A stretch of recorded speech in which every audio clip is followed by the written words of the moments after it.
everybody, and welcome back to another episode of First and Last. My name is Josh, and with me this week I've got Joe. Hey, man. And Jimmy. What is it that is up, my dogs? Hello, my DiGiorno my pasta man. dogs. DiGiorno dogs? My digital DiGiorno dudes and dames. There we go. All inclusive now. Is it? I don't... Sure. Let's pretend it is. How's everybody doing? Is everyone's quarantine going good? Solid. Yeah, the best quarantine I've ever had. I mean, I guess in a way that is all you can Any hope other for. quarantine I've had is probably because I'm vomiting heavily. So Mostly a self-quarantine. yeah, for sure. Yeah. Oh, it's very interesting. There's talks about, like, since our state is slowly opening up, and I think our, like, stay in shelter, blah, blah, blah, kind of ends on, like, the 18th, which Supposedly. maybe right around when this episode comes out. There's talks at my work of people going, like, back into the office, but then they're, like, talking about how, when they're like, yeah, you know, it's probably going to be okay. We'll make plans and try to be, like, safe about it. And then they're, like, thinking about how they're like, well, when you're in common areas, like the break room and, like, downstairs and just not at your cube, they're like, they're thinking about, like, providing masks for everybody so they can, like, wear them around. And I'm like, just the mere fact that you think we should all be wearing masks when we're not sitting directly at our desk means you're admitting that you don't think it's the safest idea to come back to work. Yeah. That should say something. I think I only have like one question, and is why? Yeah. Like, why? Yeah. Because they're spending money on that space and they figure they have to utilize it or else that's not okay. And for 100 years, a bunch of people thought that the only way to do work was by going to the office and sitting there. And for some reason, they think that you still have to do that. It's because there are a lot of executives are out of touch, and they think that's the only way business can be run correctly. Mm-hmm. That's why. Oh, cool. Yeah. Yeah. Good.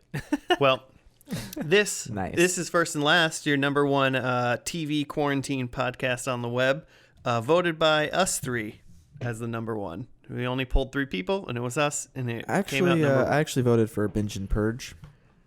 Yeah, well, it's me and Joe voted for R.I.P. us. Binge and Purge. But with that, Joe, what is this podcast about for anybody that's happened upon us for the first time? We take a TV show that one of us picks, and we watch it from beginning to end. Correct. Wait, no. I mean, in a way, that is correct. This episode will be 3 days long. Yeah. No, we only watch the beginning and the end. That's why it's First and Last. We watch the first episode, watch the last episode, nothing in between. And we try to just judge an entire show from those 2 episodes. And we do a lot of, like, bullshit internet research to fill in the gaps.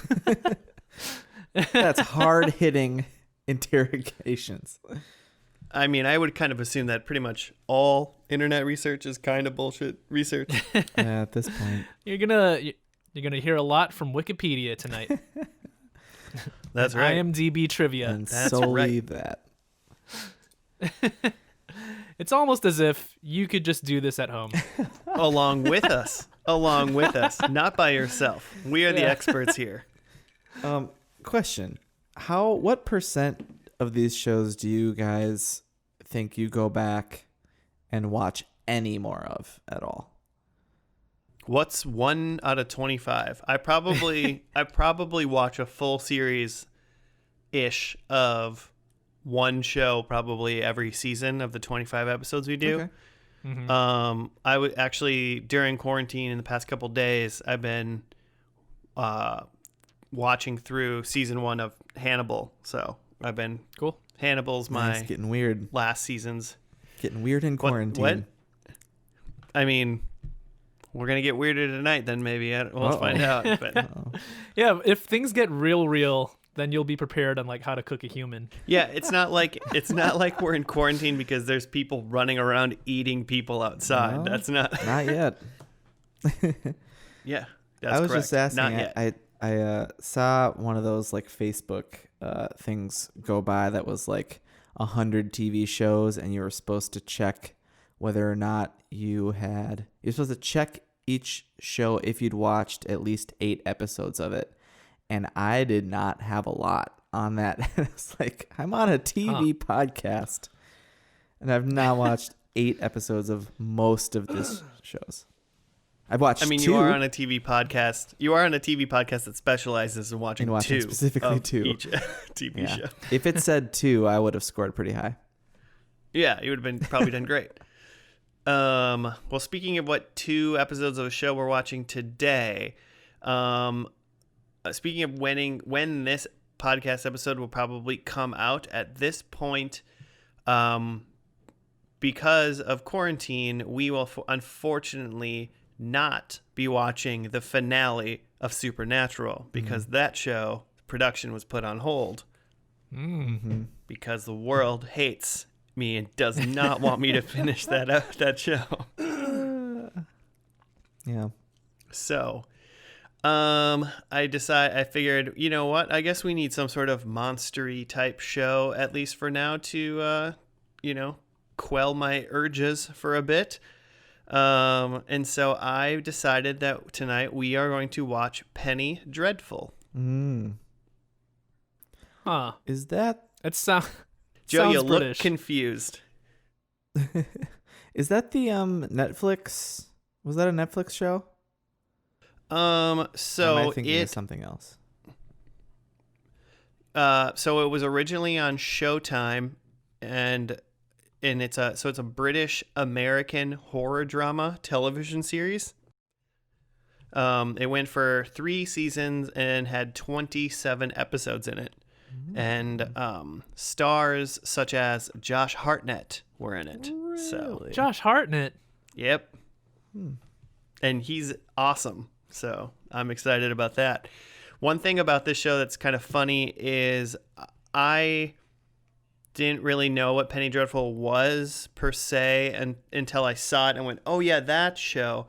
Because I kept confusing it with the Netflix show Peaky Blinders, which is which is like a Gangs of New York-esque style, like, I don't know, like kind of gang, like olden times show. Yeah, it's like Irish dudes with haircuts, right? Yeah, basically. And so I think just because they both started with P and they were both on Netflix, I was like, those are the same things. And then I was like, oh yeah, that's not right at all. Also, apparently they're doing there's a new show that's going to be called, I think it's called Penny Dreadful something. I don't remember what it's called now. It's starring one of the girls from Game of Thrones, Natalie Dormer. Oh yeah. So then that's a new show that just started. Oh yeah, Penny Dreadful City of Angels, and that literally just premiered on April 26th. So last month, not more than a couple weeks ago, did the kind of like not sequel, a spin-off series started. So I was like, watching this old show may be timely for those who might be getting into this new series. So nice. So I'm trying to not spoil anything for myself, but I just looked up the creators of the show, and it's created by John Logan and Sam Mendes. John Logan wrote Gladiator and The Aviator, and Sam Mendes, of course, is he's like a famous director. Most recently did the most recent Bond movies, Skyfall and Spectre. Yeah. But also American Beauty Which and were awesome. Revolutionary Road. Most of those things are very good, and/or I haven't seen them. So this makes me think it's an expensive show. That makes sense. Probably. I mean, it was on Showtime, so it's not quite HBO, is what you're saying? not quite, but it's also not USA, you know? Yeah. So there is that. I mean, you did see that, Joe. What do you want to get? I kind of know what it's about, sort of. Mm-hmm. I don't know, Jimmy. Do you know what it's about? I know what it's no about idea. because I kind of read it. I have no idea. You said it's a spooky show, so we're getting a little like early October here. Some sort of Yeah. monster. Yeah, it seems like I was kind of looking for some monster thing. One of my runners up tonight was that show, which I don't think is spooky, but it's supernatural related. Mm-hmm. Supernatural, as in the thing, not the TV show. Oh. But it was Once Upon a Time, which was like, a bunch of folklore and like fairy tales and stuff. Mm-hmm. But this one kind of takes kind of stuff from like public domain tales and stuff, things like Dorian Gray and like Frankenstein and Dracula and probably werewolves and stuff. More like literary stuff. Yeah, so just things that are like, oh, you can say Dracula all the time, so he's probably Some at some point. I was gonna Um, guess werewolves. Sure. Okay. I mean, I don't know if werewolves are in this, I guess, but I just kind of assume since, they have stuff like that. It's kind of cool because it's kind of based, or at least the title itself is based off of these things. I think they were publications, old British publications called Penny Dreadfuls. And they kind of had like these sensational subject matters. So it's kind of a play on words of those old things that used to be from 19th century British fiction. Some old-timey horror comics. I'm Yeah, picturing so like I don't know, Jack the Ripper type Victorian scenario. I'm sure there's going to be. I wouldn't be surprised if there was some sort of Jack the Ripper thing. For some reason, this also kind of reminded me of something like like the League of Extraordinary Gentlemen, where they're like, that guy's Mr. Invisible and that guy's like alive forever, and you're like, oh, that's just Dorian Gray, but you're not saying it, or something like, where like they throw all these like common characters that and then they just kind of create they just weave a tale with all of them together. Mm-hmm. So I could see this show being and so besides that, that's all I know about this show. I kind of feel like there's probably like there's a main guy and he's Sherlock maybe Holmes. not yeah, I was gonna say not quite a Sherlock Holmes smart kind of guy, but he doesn't have like that like mega power of deduction. So Watson. Yeah, he's like a Watson type. And then yeah, it's just like, oh, this is a weird thing that happened, and then it's just like they just like do X-Files but in like 19th century England. I don't know if it's in England or not, to be honest. Just why wouldn't it be, right? I was gonna guess that Penny Dreadful was like a character. Yeah. Could be. Ms. Dreadful. Like, yeah, Miss Penny Dreadful. Yeah. She's the worst. So, do you think these will be sequential episodes then, or like more episodic? Like, if the like Penny Dreadfuls are like mini, stories. If each episode of this will be kind of different, or will they connect? Good question. I'm not sure. I didn't think of it maybe being like almost like an anthology series where each Like a episode Black or Mirror? maybe even each like series might be a different like story, but I kind of assumed it was just going to be a straight story the whole time. And then they're just going to do like Monster of the Week interweaved with like, the story arc episodes. Aliens? But also maybe not too many Monsters of the Week type things that don't heavily go into the plot, just because there was only 27 episodes of this show. So they either got canceled or they had a story to tell and they didn't have time to mess around.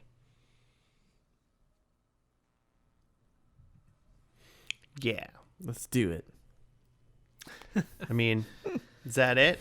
Is that all we want to do? You guys have anybody have a thought on what the first episode entails? It's been a while since we've gone to Joe Corner and he's walked us through a full first episode of a show. Yeah, I don't know. I'm trying to draw something out of, like, is there some sort of connection between Gladiator and like Skyfall that I can draw here. Or like American Beauty. Isn't he that guy? Yeah. Yeah, I don't know. Maybe just like maybe it opens with like a really dope action scene. Yeah. Like a werewolf fighting a vampire, and then the regular human Sherlock Holmes guy walks by, and he's like, "Hey, let's team up and fight crime." He drives up in an Aston Martin. Yeah, whoever like the main character hero guy is like gonna be like physically imposing as well as smart. Like, so I'm just Daniel thinking Craig. of like a Daniel Craig or a what's the name of the gladiator from Gladiator? Russell Crowe? Russell Crowe. Yeah, a Daniel Craig Russell Crowe type in the lead who's like, Or I believe his name is like Maximus Aurelius in the show, yes, in the movie. something like that. That's who you're referring to? I'm just saying, Sherlock Holmes is gonna crack some skulls. I love it. All right, cool. Well, basically, we're all betting on the fact that there's a Sherlock Holmes character, and he's cracking skulls, and he's a physically opposing, good-looking boy. Mhm. So, why don't we just get into it then? Get into the first episode of Penny Dreadful, and guess what? It has a name because John Logan likes me. It's called Night Work, and it's set on September 22nd, 1891. We will see you after that, listeners.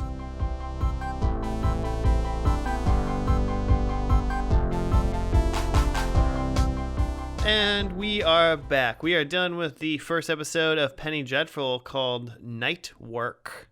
Yep, that was an episode of TV that we watched. Jimmy, do you have a write-up for us I do. currently for this show that we just did?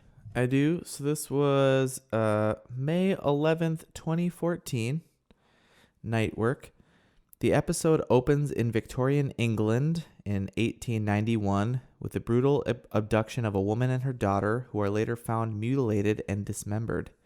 Meanwhile, the enigmatic Vanessa Ives, I think that's Ava Green, It's Ava Green, yep.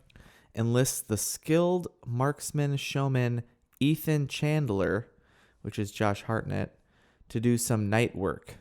She introduces him to Sir Malcolm Murray, father of the recently abducted Mina Harker.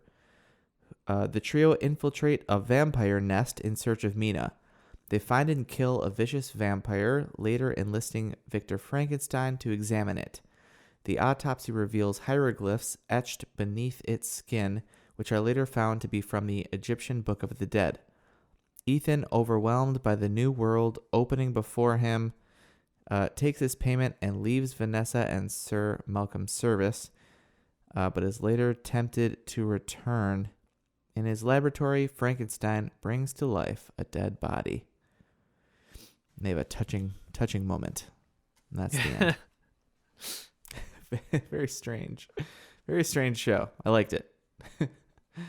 Yeah. All in all, I enjoyed this episode. I thought it was a good pilot for like a monster horror show. Like it left a lot of intrigue. It basically said, here are four main characters. These are their names, and you pretty much kind of get it. And then the world was like, yo, this is a tiny bit of this world, but there's a lot of mysterious questions now. Uh-huh. Yeah, almost as good as The Strain. You guys remember that? I do. I thought the horror stuff was really well done in this episode. Like, it wasn't gory so much as real gross. Like, if that makes sense. Like, it wasn't. There was like, some violence and action, but it wasn't like people's heads getting chopped off or something. It was just like a pile of bodies in like the vampire pit, which is gross. Or stuff like they're like zooming in on like a pile of bodies in the vampire pit, and you're expecting something to like pop out, but instead like a rat crawls out. Oh yeah. So like something like that like isn't gory, but it is like still gross. Yeah. It's still unnerving. They're just like, oh, there's like rats in here too. Gross. Oh, you're gonna get rats, man. Yeah. Vampire monster. I wrote they like found a nest, and then I was like, vampires? Because they were very vampire-esque, but they were like an interesting take on vampires, potentially. The whole like the one like question that I got that I want answered, and then I was like, oh man, this will get me to keep watching, is like that one vampire that they brought back to Victor Frankenstein who had Egyptian hieroglyphs like on the inside of his skin or whatever, and I was like, well, that's a new way to do it. I want to know what's up with that for sure. Yeah, that was interesting. And everything surrounding that, they like just made a bunch of questions, right? Took pictures of the glyphs and brought it to some like Egyptian museum curator guy, expert, and he started reading them and got kind of spooked. And then was like... That guy was like Professor Silly Nanny. That guy was weird. Yeah, he's got some angle. So he wants them to come back to like a dinner party or something. And then we didn't get that resolved in this episode. So I'm ready to dive into episode 2. Who's down? No time. I need to know how it ends right now. Yeah, I need to skip to the end. One thing that I really like about, like, I mean, I don't care if it's a scary movie, but it's more common in like scary media, essentially, is when they hide things in the background or they do a thing fast and you're like, did you see that? Like that kind of thing. I mean, obviously that's much more common in horror than anything else, but I like it when they kind of reward you for paying attention. And like, so especially when I watch scary movies or in scary TV, when you think it's like suspenseful or you don't quite know what's going on, you kind of, I like to look in the background to be like, what am I going to see? And when Sir Malcolm Murray was like coming home near the end and it like panned around and there was like a girl standing like in the middle of the shot for like half of a second. And I was like, did you see it? Because I mean, if you were blinking or like looking away, there's no way you would have noticed it. But I was like, haha, I saw that girl. And then she obviously freaked him out. Yeah. But that was his daughter then, right? Yeah. We're led to believe that that's his daughter, who has seemingly been turned by the vamps. She seems to have some sort of condition where she's a vampire now. And that's one of the things that, Timothy Dalton, James Bond, where is it? Sir Malcolm Murray he brings Frankenstein like some fancy place and is trying to enlist his help, and he says that he's like wants to find his daughter and he also wants to find a cure for this. So he already knows seemingly that she's turned and wants to try to save her. Yeah, I feel like that's a season one plot.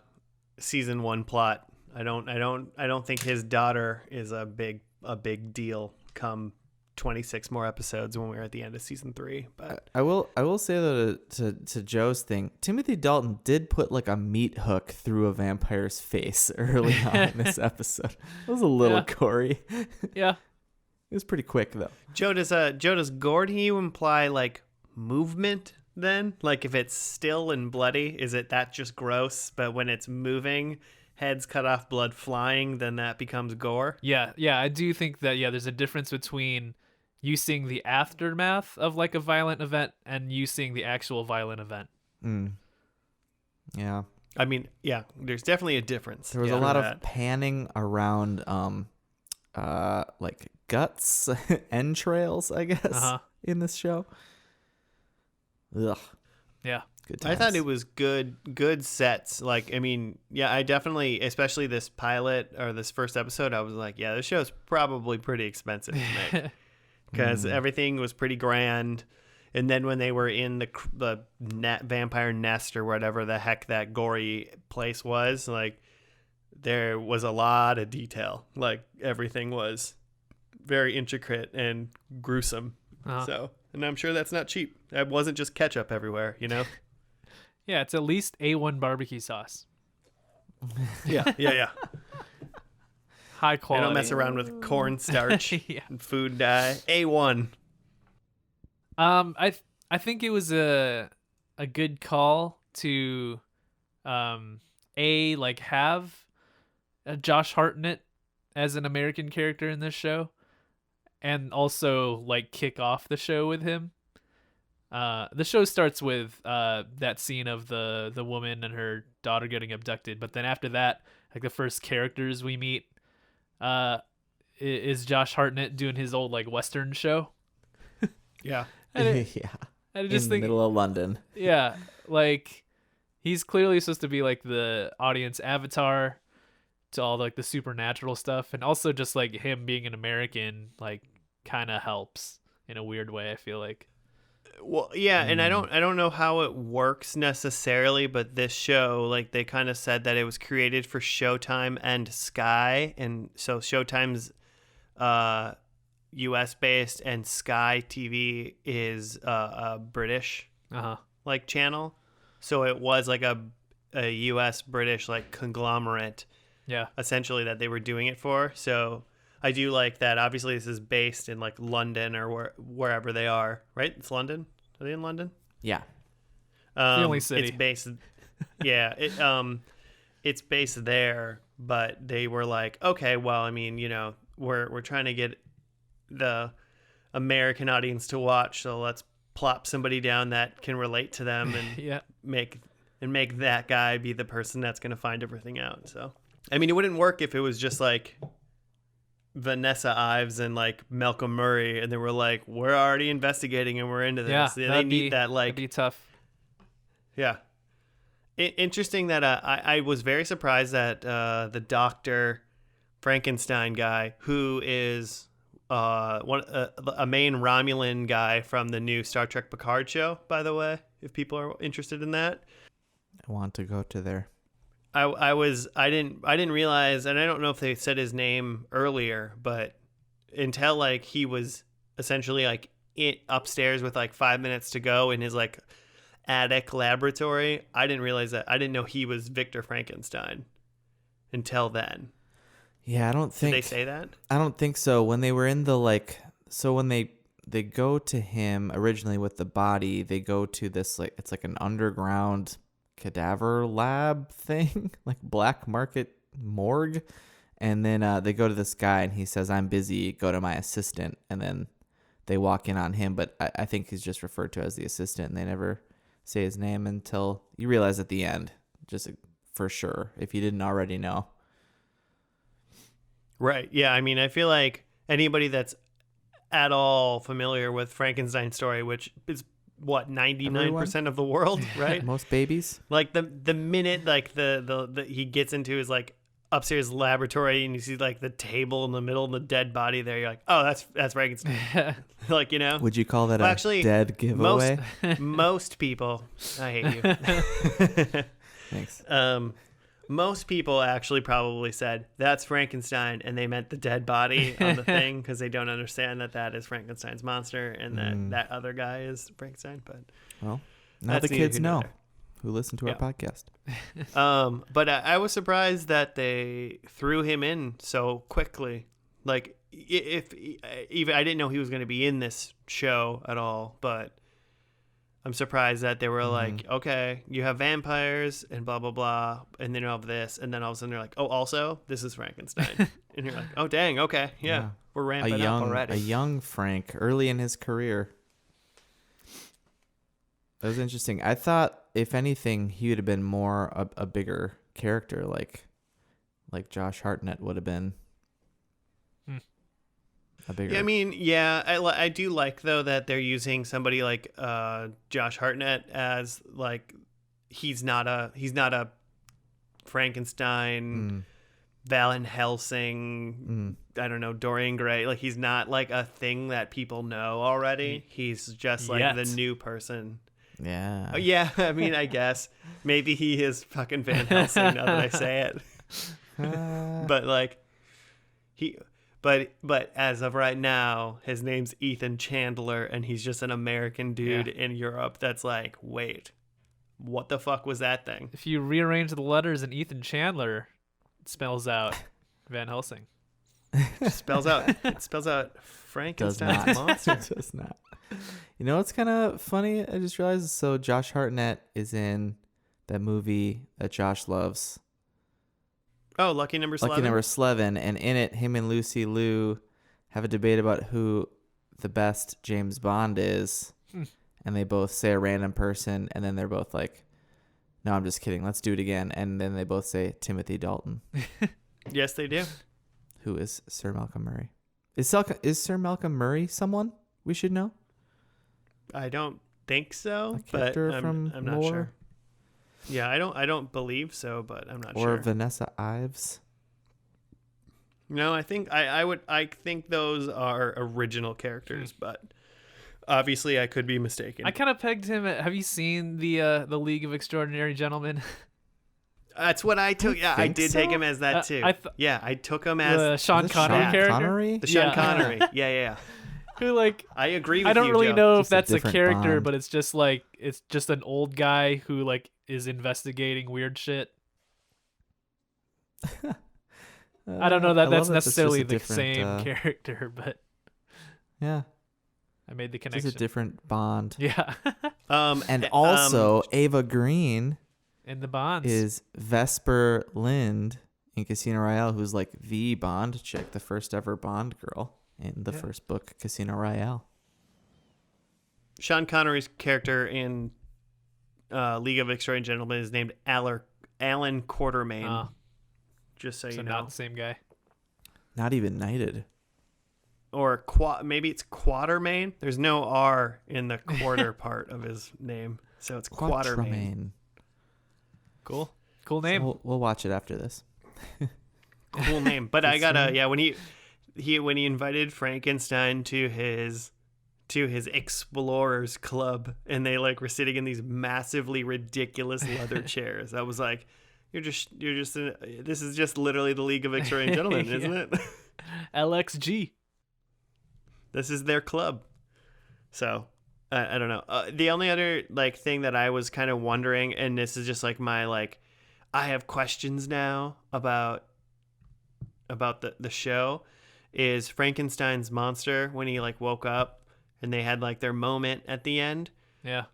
I was like, you think this is just like a random dude, and so Frankenstein is just like so like full of emotion because he did it and he made somebody come back to life? Oh, yeah. Or like I was kind of like, this guy is either Frankenstein's like brother or lover, like is what I thought. Like he tried to bring back someone important to him. Yeah, and that's why he was like freaking out so much. I mean, I guess if you attempted to bring back someone from the dead and you did it, you'd probably be freaking out a little bit as well. He did introduce himself though. He was like, "I'm Victor Frankenstein." Oh, that's true. Yeah. Yeah, it if you're probably trying to squashes bring back someone important to you, it's not like the first corpse you try. You know, you're trying some dead bodies first. Yeah, that's true. You don't want to screw it up. Screw them up. You only got so much time, right? Like that can only, if it rots too much, you can't bring him back, right? I suppose you can embalm. I guess you can use new can pieces freeze or 'em. something. Put him in the deep freeze. Who's Um, to say? What's up, Joe? I was gonna say if I have one critique, like I know I mentioned earlier that I like that Josh Hartnett is in this and it helped to like bring me into the show, but you hate Josh Hartnett? no, but like Josh Hartnett, like he doesn't look of the time period. Am I wrong? Like, doesn't he look like a modern dude? He looks like a modern hipster Yeah. dude. For like, he looks like he is 33 years old and it's 2011. Like that's what he looks like. I don't know that you could do anything to him with like facial hair or a haircut to like fix that. Like I think it's in his eyes. He's got these little beady eyes, and that he's like, you know, like slender and handsome. That he's just like This young handsome man's obviously living in the 20th century and he's never done a day of work in his life. I'm like waiting for him to like pull out a vape pen. Yeah. out in front of the French Meadow Yeah. in Lynn Lake.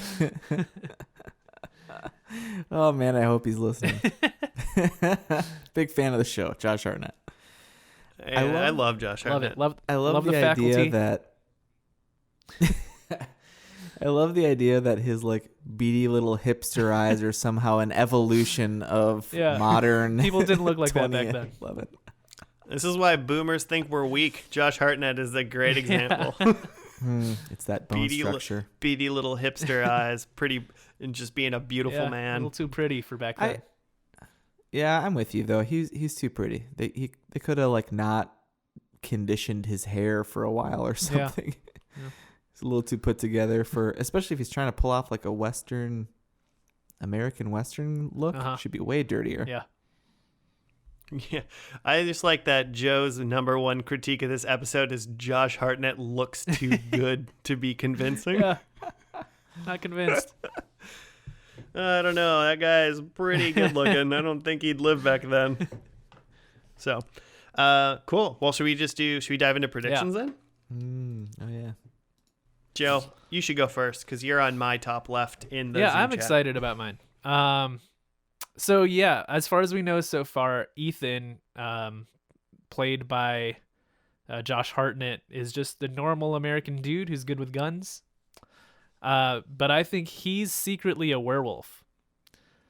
I love They allude to him Like the guy from Underworld. handsome werewolf. Yeah, handsome werewolf. They allude to him being like more complicated than he looks, and I think the complication is that he howls at the moon.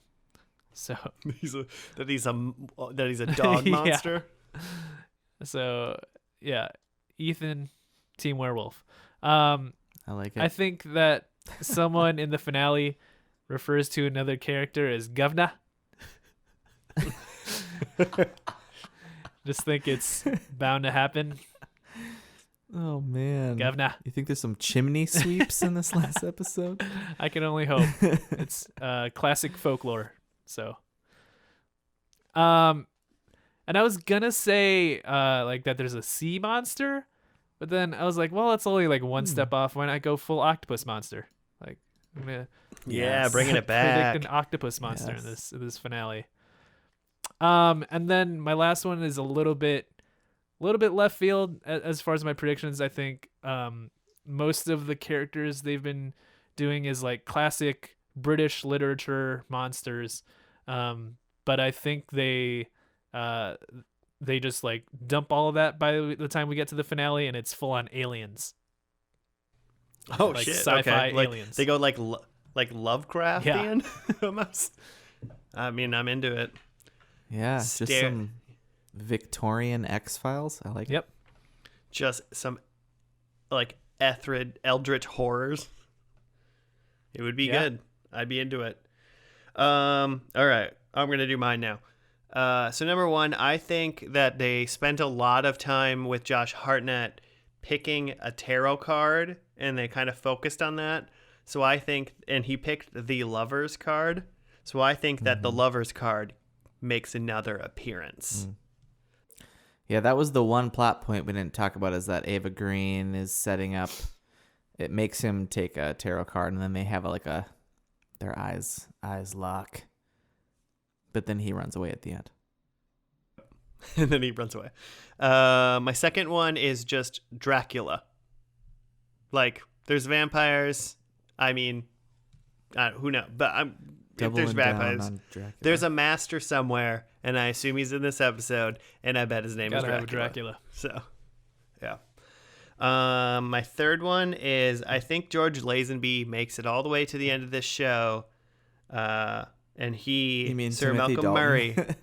Oh shit, yeah, Timothy Dalton. Other Bond guy. The other Bond guy, not George Lazenby. Also, he's great though. In his great. single, was he in one Bond Just film? one, yeah. Just the one. On Her Majesty's. But I think Sir Malcolm Murray is undead in this episode. All right. I don't know Okay. if he's gonna become. So Joe, what would you say if you're a good guy and then you die and become an undead monster, but you somehow even if you become bad for a little bit, but if you but in the end you remain a good guy, Is that a Piccolo situation? I don't think that. Or is that I don't think that's quite it. You need to get an undead monster and then turn that one Right, good, mhm. essentially, to have a Piccolo. Yeah, Okay. there's probably another Dragon Ball Z analog for someone who's good, then goes bad and comes back. Yamcha. No, it's not. It's not Yamcha. Okay. Well, so that's my third one. And then my fourth one is there is a horseback riding chase scene. All right. Yeah. I thought horseback riding was too simple, so I went horseback riding chase. I'm into scene. that. Why haven't I not seen that before? I don't know. Why wouldn't there be one? Because it sounds Yeah, awesome. sounds great. Let's go. That's very. It just makes you think of like Lord of the Rings or something. The ring wraiths. It's monsters in that one. Let's go. All kinds. Okay, so you have Sir Malcolm Murray is undead. I just have that he is dead. That he dies in this finale. I will tell you this. If sorry listeners, you can't see it, but I wrote he's dead and I scribbled dead out and I wrote undead. So I'm there. You didn't. You scratched out. You didn't just squeeze in there. No, I didn't. I wanted it to. No, I scribbled Okay, it out. all right. Okay, number 2. Dr. Frank is more or less Dr. Frankenstein is what my shorthand means. That he's more or less a bad guy in this. He's a crazy guy. He's got nuts. More or less a bad guy. Not really on the team. Number 3, I think via their whole like tarot card thing, I think Ava Green is with some dude, but it's not Josh Hartnett. That was maybe just a whole pile of lovers tarot cards that she was just trying to trick him into staying. She just had like 250 lovers cards and was like, draw one. Don't rush it. Pick one. And she's like, yeah, really. and they're she's all like, there. really feel it, believe it, and then knowing that he's gonna pull that card. Then number 4, I think so. We did not see Dorian Gray in this pilot, right? No. I think Correct. we are also He was not in there. not going to see him in this finale. All right. That's my. We fourth like prediction. know he's in the show, but yeah, we'll see. Do you if we think we'll him. see All right, cool. a picture of Dorian Gray? And it's not the man himself. hope not. I'm. If the picture's around, he's still around. I'm just saying. Cool. All right, so we're ready to dive into this finale then. There were 2 episodes on the same night, but they are not a part 1 and a part 2, so we only will be watching the last one called The Blessed Dark. Cool. So, I guess they're up for a little more night work in this one, it would seem. All right, well, we're going to get to that finale, and we will talk to you afterwards, listeners. See ya.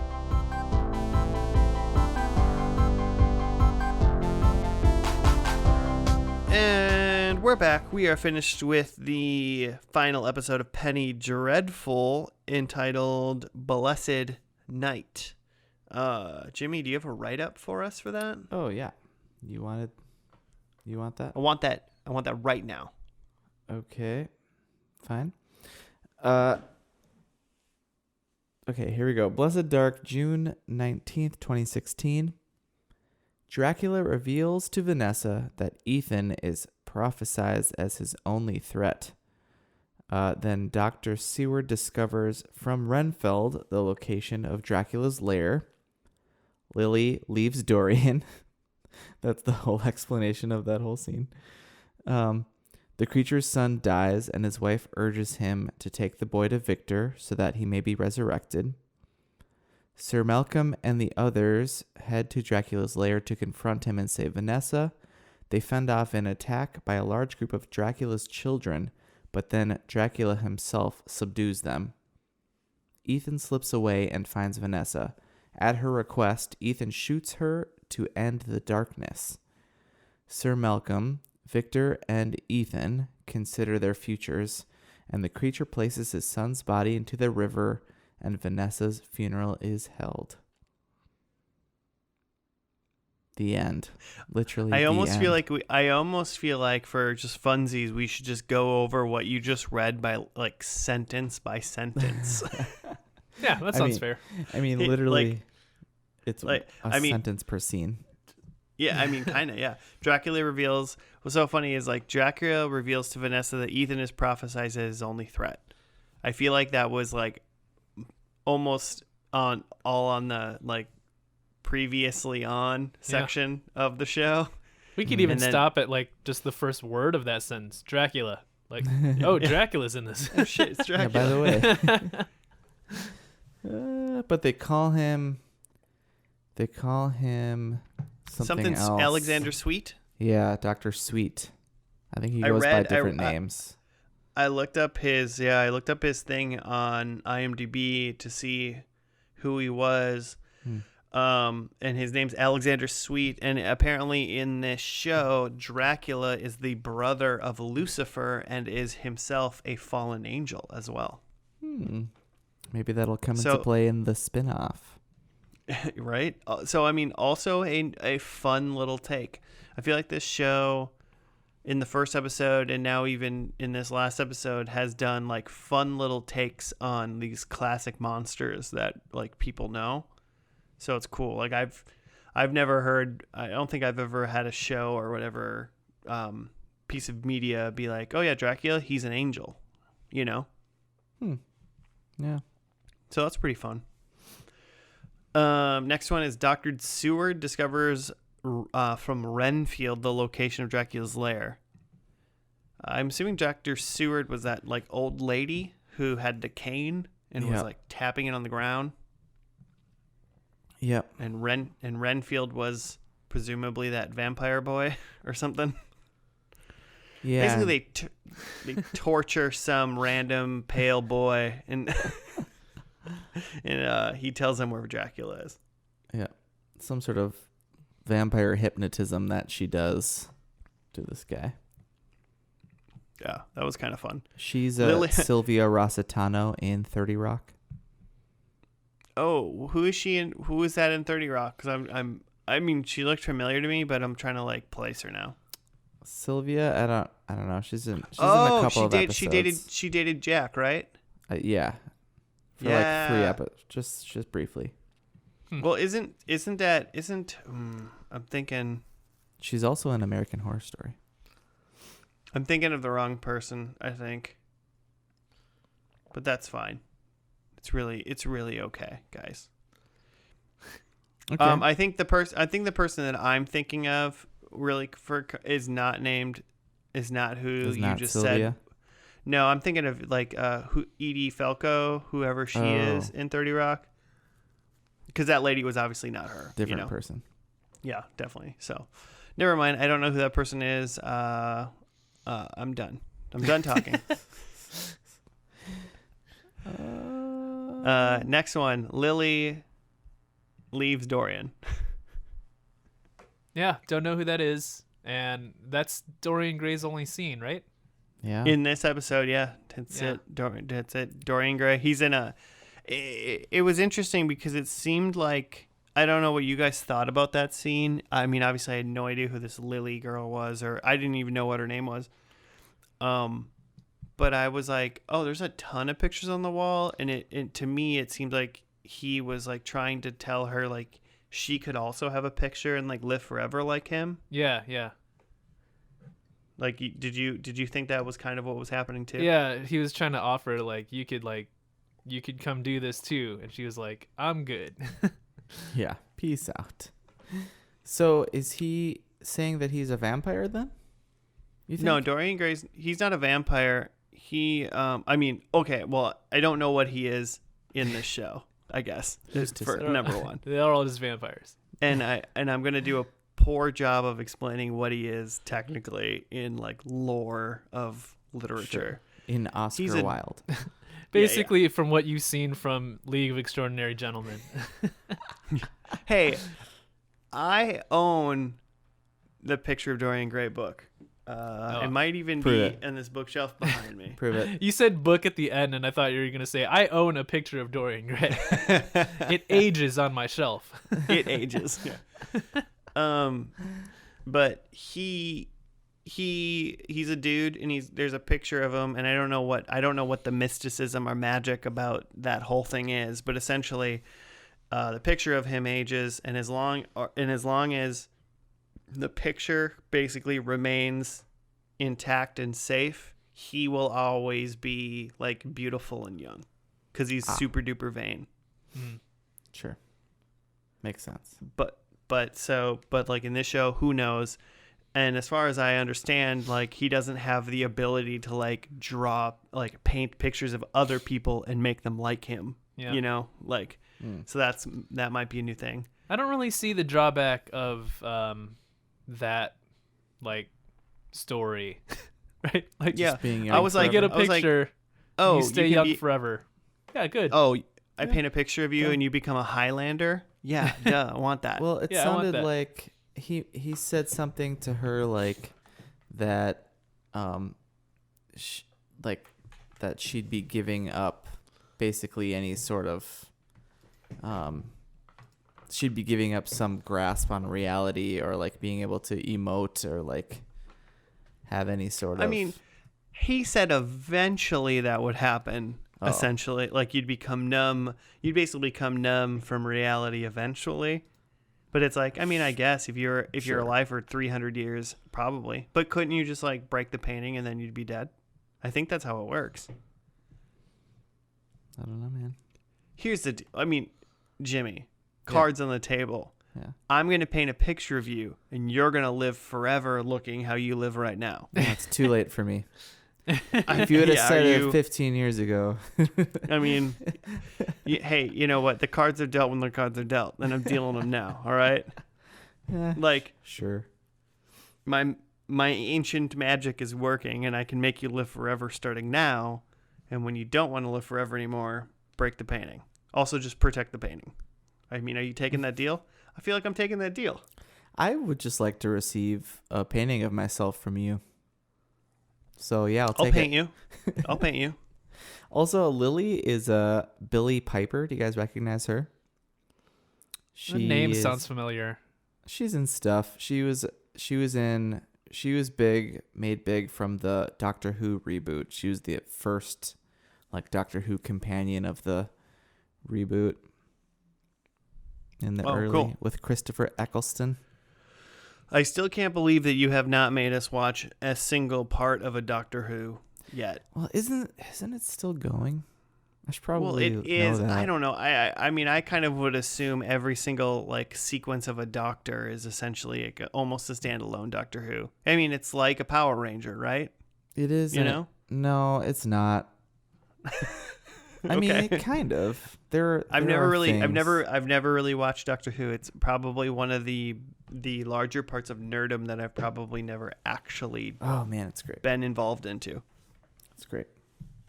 So, I just would have thought that like Doctor to Doctor, it's almost like a Power Rangers series, you know, like how they change from light speed to turbo to whatever to whatever. It's more like a Star Trek series.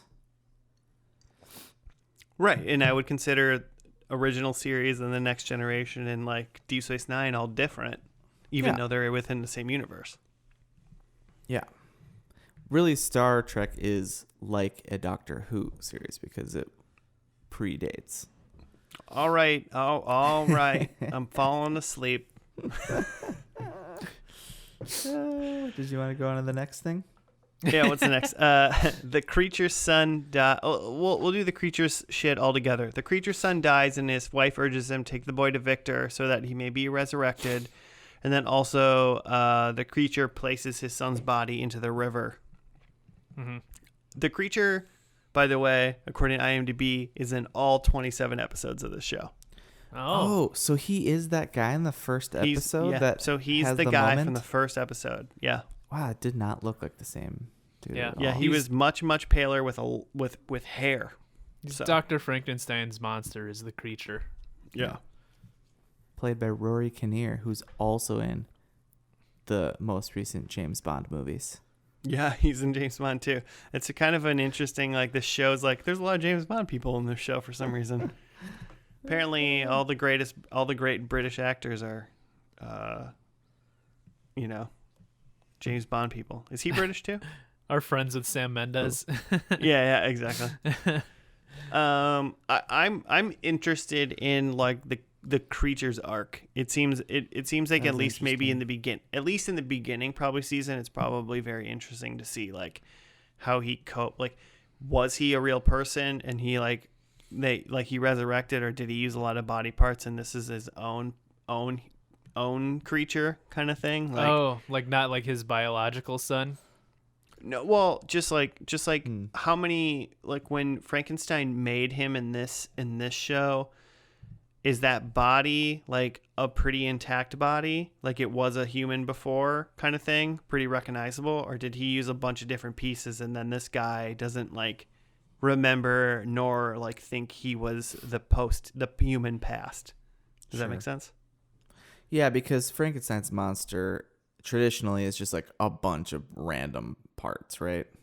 Yeah. He doesn't know who he was before. He's just this monstrosity who goes crazy. Yeah. And this guy, at least in the first part, in the first episode when I saw him, it seemed like he was sewed up a lot, but he didn't seem like he was sewed up as in like an arm looked like it was sewed onto the body. It just kind of looked like he had an autopsy done kind of thing, and that was sewed up. It's pretty much all I really saw. So it just seems like he resurrected a guy instead of resurrecting a creature, essentially, that was like an amalgamation of a bunch of people's parts. I think that makes So. sense to me, especially because the son, I mean, I don't know how time works in this show, but the son definitely seems like he's older than 3. It's not like this guy, undead guy or whatever, had a kid, right? This kid was probably from pre-existed. Yeah, probably the creature had a wife as well. The wife of the bride of Frankenstein. The wife. There's a better term for this, isn't there? Yeah. So I mean, my first thought is like all 3 of them were created by Gotcha. Dr. Frankenstein. Gotcha. But I'm curious about that as well.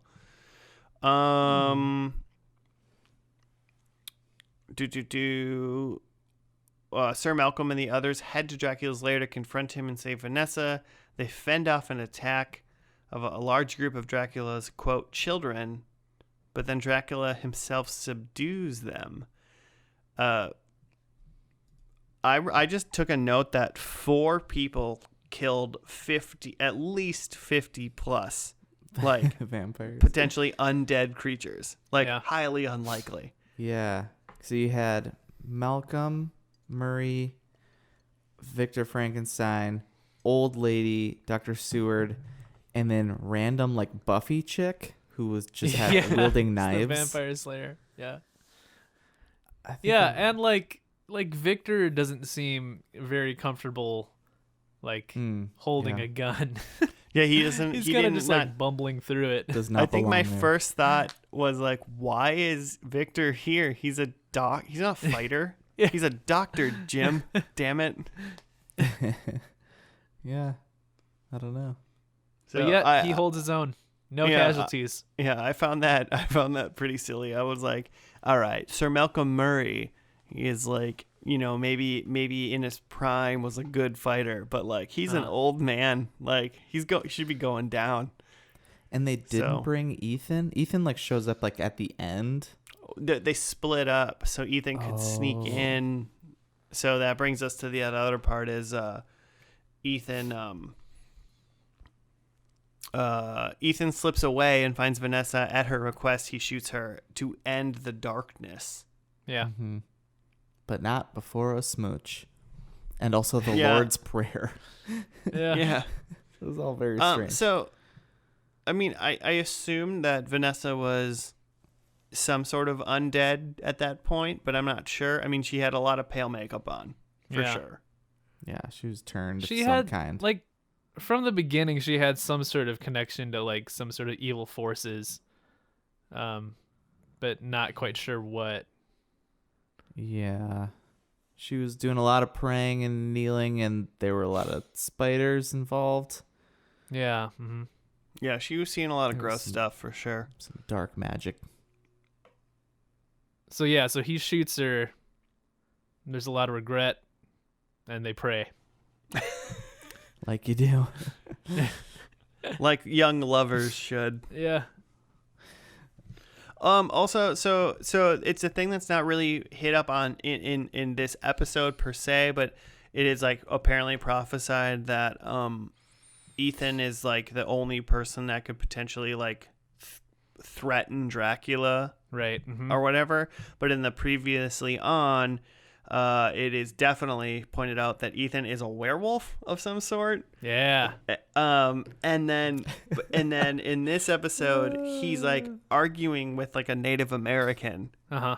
and he's like, "Why did you like make me this?" And he's like, "Well, my people have like these secret powers, and we like we like defended our land with it, and I've now like given it to you to help you out." And I'm like, "Wait a minute, are we going with the lore that Native Americans can become werewolves, and he passed on this power to the white guy?" Yeah. Is this what we're going with? It's like Dances with Wolves in the most like literal sense. But also like weird like monotheistic Illuminati werewolf people. Because he was saying they had the power because like God gave it to them. Yeah, it was weird. It Yeah, definitely he's like a wolf of God or something like that. Yeah. Oh yeah, he literally said wolf of God. Yeah. He said that. Yeah. So God gives you wolf powers, by the way. Yeah. So that is a great reason to believe, if you were curious. That guy, Wes Studi, he's in The Last of the Mohicans and like every other. So he's been around. Also, fun. I mean, interesting thing is they decided to like not defeat. They didn't defeat Dracula. He just ran away. Yeah, he kind of just slips away. I was interested in that. Like the whole thing, like the previously on like thing was like Ethan has like werewolf powers, and he threatens Dracula and can defeat Dracula now. Mm-hmm. And then Ethan went into Dracula's lair and shot his wife, and then Dracula ran away, and that was the end of the show. Yeah, because there's the Like, point where he essentially. goes to Vanessa, and I was like, wait, did I miss something? Did Dracula get away, or did I miss them killing him? And then after he shoots Vanessa, then he comes back, and then Dracula's there, and he's like, oh, I gotta go. Peace. Yeah, he just left. We got a spin-off I to mean- do. I mean, yeah, they do. Now they do, for sure. Yeah. So I guess anybody that's watched this show and is now the new Penny Dreadful Los Angeles or whatever it's called. City of Angels. City of Angels. Well, yeah, Los Angeles. I was speaking Spanish, Jimmy. It's not Spanish for City of Angels. But yeah, so I mean, I guess I would assume that if you really liked Penny Dreadful, this would be pretty great, because like, oh shit, maybe Dracula's gonna be in this too, or something. But I mean, I didn't feel like that was like a mega disappointment for the end of the show. I feel like it ended pretty well. Yeah, with like Vanessa dying, that seems like a pretty big deal for the characters. Yeah. I mean, you said, Joe, you were like, when we finished, you're like, oh, I haven't seen it at the end screen in a while. Yeah. The show ends, and then it goes to black, and it says the end, and I was like, huh. Like, I don't know the last time I've seen that. Like, I was almost afraid it was gonna like have a question mark at the end after a few seconds. Oh, I feel like it said the end, and I immediately went, oh, I kind of like that. It's kind of charming. and then you said like, I haven't seen the end screen in a while, and I was like, is there gonna be like a post-credit scene or something? Like Yeah. that's kind of what I thought. That'd be dope. Apparently, when people were watching this, they didn't know that. They knew this was the series finale, but they wouldn't have known that it was the finale, and it came out after the fact. Oh, like they knew Which it was the seems season silly. finale? Right. Oh, okay. Right. Gotcha. But supposedly, like they knew the whole time this was going to be the last season, but they specifically didn't like actually hype it up as that, so that people who were like watching it, I think, and it was a pretty acclaimed show, I guess, while it was on. So maybe they just didn't feel like they needed that, but they thought. I mean, that that's pretty bold choice marketing wise, especially for. I mean, you lost some money for sure. The network that was on it. I mean, there's no way you're not gonna lose viewers if you say the show's ending tonight. You're not losing viewers. The only thing you're going to do is gain more. That we're like, oh, you know what? Maybe I fell off for a minute, but in a week this show is ending, so I can catch up. I can watch the 3 episodes I'm late by. Yeah. And now watch the finale live. I don't understand why you wouldn't tell people that this is your series finale. That seems silly to me. It's like, it's interesting, but it's not like this is like a puzzle show or anything. You know, like it's not like that seems like a bad choice to me. Tell people your show's ending because you made it for people to watch. If you tell them it's ending, more people are going to watch it. That's going to happen. Did anyone like not watch the last episode of Lost because they thought it was the last episode and they were like, "Whoa, screw you! I'm not going to watch it. It's the last one." That doesn't make any sense. I don't know. Unless they're specifically doing a podcast where they only need to watch the first and last, then they might avoid it. Well, no, then they would watch that last episode.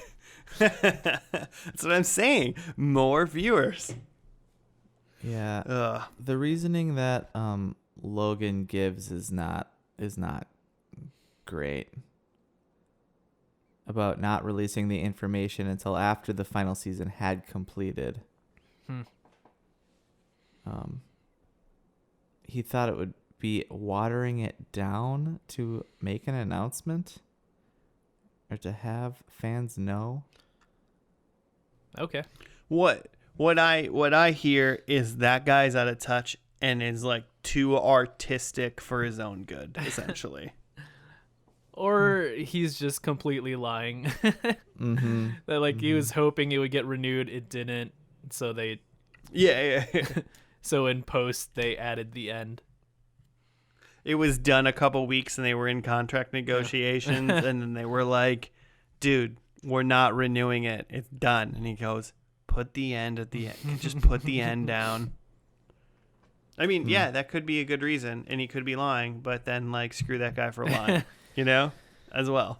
I mean, maybe if you think, if they think, you know, like if you know that you're going into it a fan of the show and you've heard that it's the series finale, and you're like, oh well, then so and so's gonna die or whatever, and like you're like gonna spoil it for yourself. It does like give a little bit of a like burden of expectation if you know that it's gonna be the end, right? Because then you're like looking for some sort of payoff. So maybe he was trying to like tamp down expectations. Yeah, I mean, I mean, that's the only explanation I maybe could like accept as like as an artistic explanation of like, you know, we're telling the story and we're not trying to ramp anything up or like change people's expectations for like the story that we're about to give them. You know, they're taking it. They're taking it piece by piece by piece, and like as it goes, that's how they get it. But as any other form of capitalistic marketing at all, I cannot believe that like the network, like Showtime or Sky or anybody was like not saying this. Yeah. Like in the end, they're trying to make money. So it's just crazy that they didn't say it was the end. But I mean, strange. Everybody that was just watching the show as a normal viewer that was into it was probably like, oh shit, that was it. Like, you know, that would have been really fun. That would have been really, really fun as an avid viewer. Like if I didn't know that it was the last season of Supernatural and I watched the last episode of Supernatural and at the end it said the end, like we're done, I would be flabbergasted. I would be like out of my mind. I'd be like, shit, Sam and Dean's journey is forever done. I think I'd be a little heartbroken. Yeah. To be honest. Also, Supernatural is 12 years better than this show that we watched. I'm just saying. Okay. But better and longer are not synonyms, Josh. Just says saying. you, Jimmy. Just saying. Says you. I'm pretty sure. What else you got? Anything? No, not really. I mean, my only question to you two is: we've watched the pilot, and we've watched the finale. What do you think about this show overall? Like, are you interested? Do you think these were good? And beginning and ends. What's up? I think the production value, the spooky stuff, the way that they handle the horror elements is all like looks really cool, really high quality. Like again, like creepy, gross, but not gory necessarily. But there's like bits of it, like I don't know if it's in the writing or the direction that it like comes off as real cheesy. The description didn't mention Jekyll or Hyde, but there's a scene where Dr. Frankenstein, I think, is talking to a guy, and then the guy that he's talking to says something like, the transformation is complete or something, so you should call me by my real name. And then the camera zooms into Frankenstein and he goes like, all right, Mr. Hyde. And then the guy walks off. Lord Hyde. I think he said Lord Hyde. Lord Hyde. Because he wasn't a Mister anymore. He was like he was inheriting a some lord. estate or something. Yeah. It's just like little touches like that I'm just like, I get it. We're referencing stuff. Yeah. We're leaning into the cheese right now. Yeah, I would be, I think I like it. I like when shows use like kind of like known things, you know, like, I mean, some reimagining. Dorian Gray, Dr. Jonas Hyde, like vampires, werewolves, blah, blah, blah.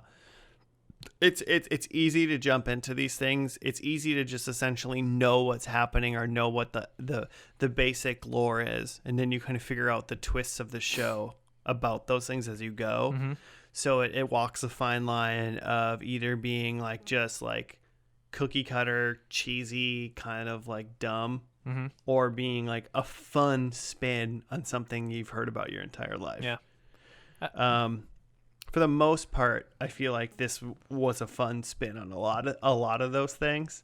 But I could see how one or two things would be like, ugh, you know, there's no way every character that you've heard of in this show is like great. Yeah, is a thing. Yeah. Yeah. I will say, going back to my critique of the first episode, that Josh Hartnett looks out of place. And this one, he looked much more of the time. Like, they gave him a haircut, and I feel like they changed some makeup or something around his eyes where his eyes don't look quite as beady. And, like, he just looked like a normal, like, early 1900s dude. Yeah. And werewolf. / werewolf. Oh man, when that recap came on and he turned out to be a werewolf. Yeah, that was funny. Yeah, Jimmy, what are your thoughts, if any? I was more interested after the pilot, I think, after the first episode, to roll right into episode 2. But I don't know. Yeah, cinematography is awesome. I do like Ava Green a lot. I don't know. It's only 27 episodes. Sure, why not? Yep. Why not? It's short. This I would say this has me interested. I'm kind of into I'm into horror. I'm into like fantasy, I guess. Is this kind of like, it's not sci-fi, it's horror fantasy, kind of the way this kind of works. I'm into that, and these are all like, vampires are fun. So I would be very interested to watch, like, going from episode 2 now and just kind of seeing where it takes me. You know, being attentive and going, like, hey, if you suck me in, I'm into this. I love Josh Hartnett. He's in one of my favorite movies of all time. Ava Green's great. Who doesn't love Timothy Dalton? Who doesn't love Pierce Brosnan in this show? Wait, what's your Josh Hartnett movie? Lucky Number 11 is one of my favorite movies of all time. Yeah. I feel like that is nobody else's favorite movie of all time. So heard of anyone who's even seen that movie besides you. It's so good. It's such a good movie. It's so good. It really tells you what kind of person I am. A great one. Interesting. A kind and thoughtful man. But so, like, yeah, like this show, like, essentially rings all, like, the fun bells that I'm into. Like I like monster stories and, you know, diving into things I already know and I like to see what twists people have on monster tropes already. And it seems like the show kind of does some fun things with it, and it's really well produced, and it seems they definitely pumped a lot of money into it. So I'm into it. I think there's a very good chance that I will be watching episode 2 and seeing kind of where it takes me. Cool. At least. Speaking of monster tropes, have you guys seen the new Invisible Man movie that came out last year? Nope. No. Like Kevin Bacon? No, that's Hollow Man. Yeah, Hollow Man. Well, yeah, that was the last, like, Invisible Man movie. But this one is just called The Invisible Man, and it's got the girl who's in what's her name? Handmaid's Tale. Handmaids. Yeah, and Mad Men. Oh, Peggy? Yeah. I saw ads for that so much that it turned me off. Yeah, it's interesting. I watched it. Yeah, I saw it a couple months ago. It was I would say good, but it was not at all what I expected it to be in, like, good and bad ways. It's definitely a different take on the Invisible Man. Huh. Yeah. Cool. So peep that. I'm trying to figure it out right now, but I can't type that fast.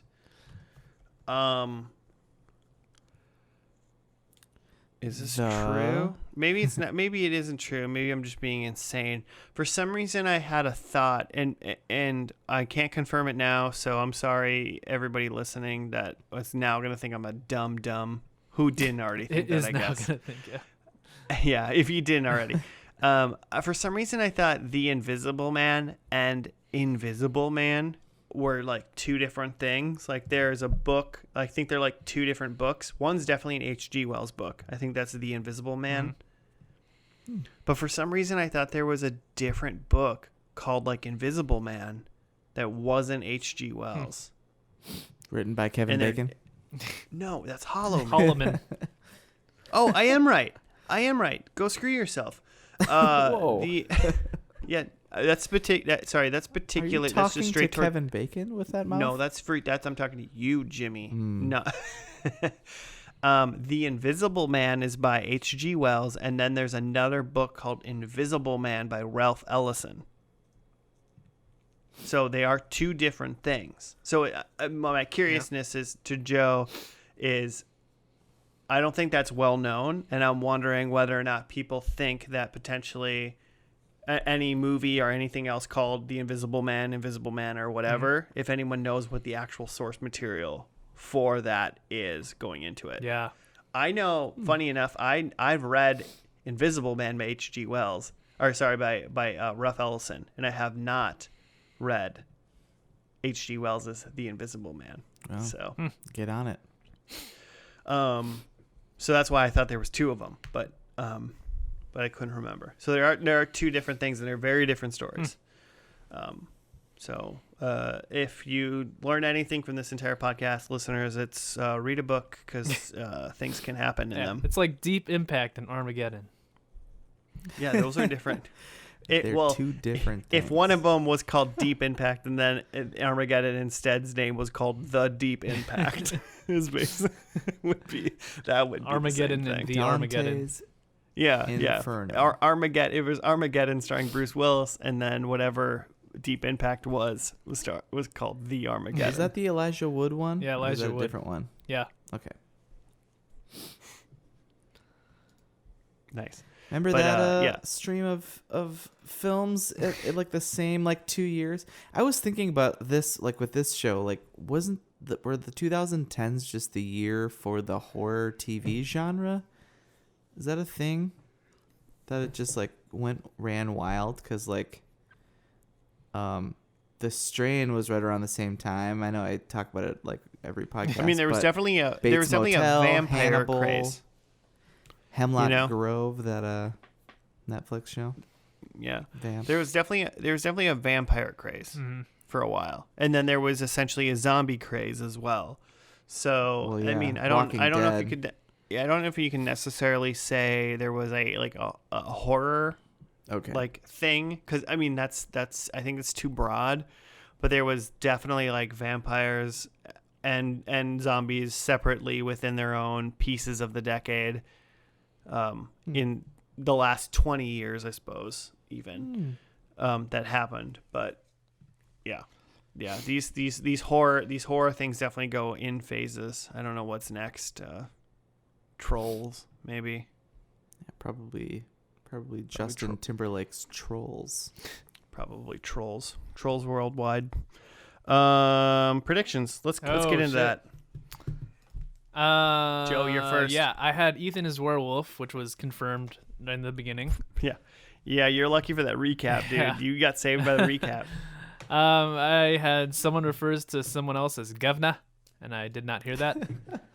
I did not hear that Cockney Brit accent too much. I had octopus monster, which we didn't have water, so that wasn't there.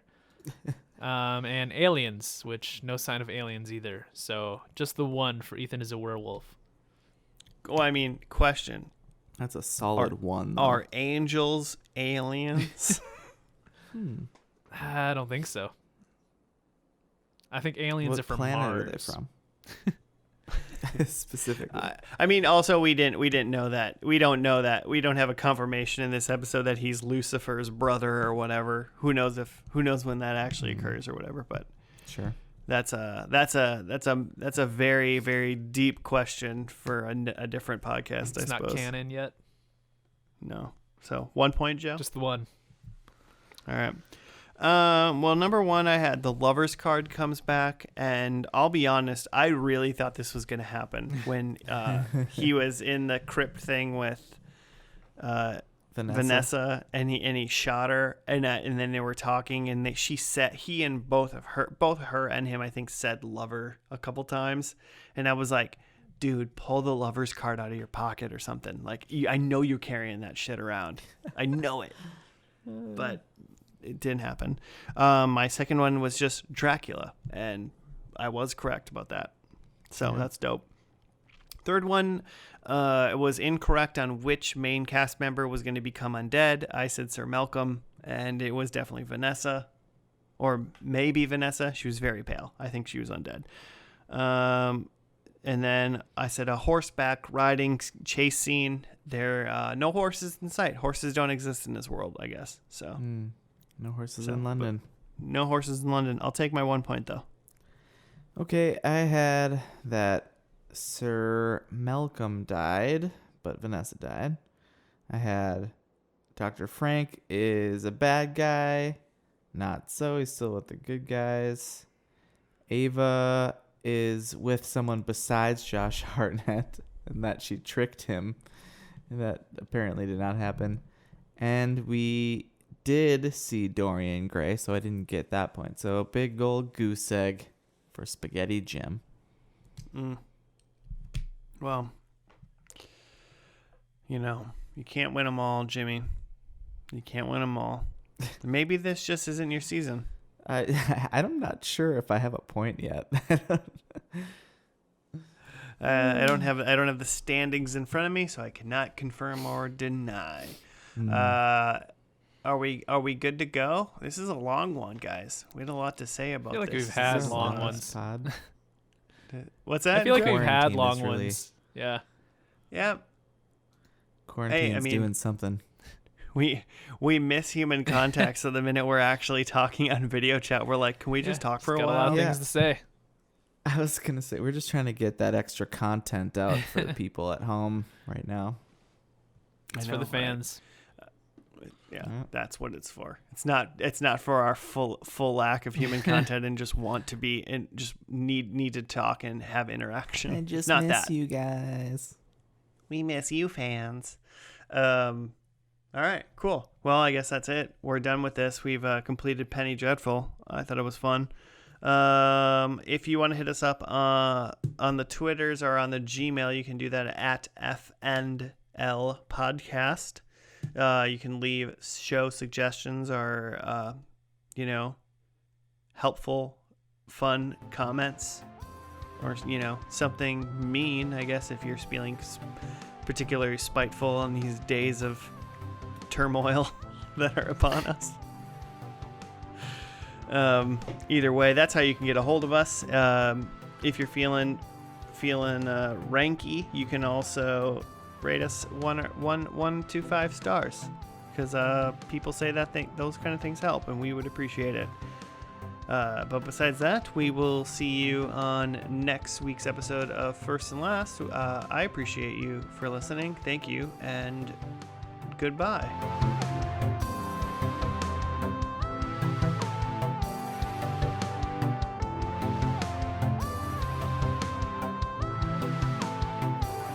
The